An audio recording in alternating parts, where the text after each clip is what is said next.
Welcome to our lesson about customizing your workspace.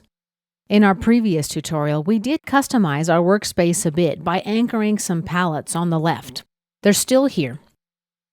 In this tutorial, we're going to learn more about making the workspace really your own.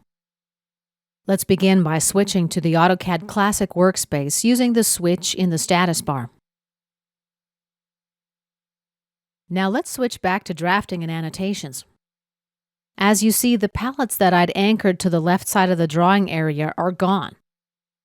However, we are able to change our workspace changes. Let's go to Workspace Settings.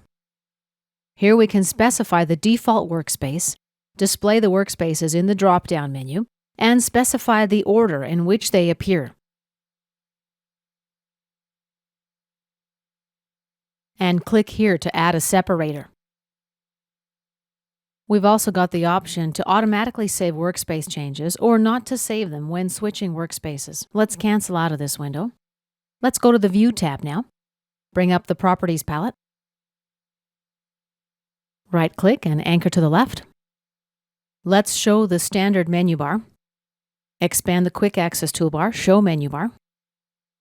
And let's go to Tools, Toolbars, AutoCAD, and we're going to select Standard.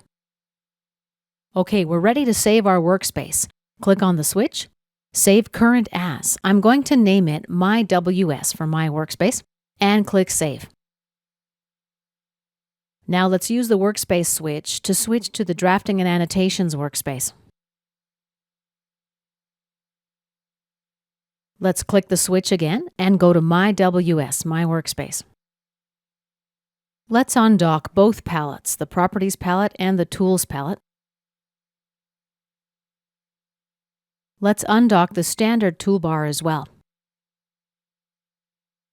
And I'm just going to resize them so they fit inside my recording screen.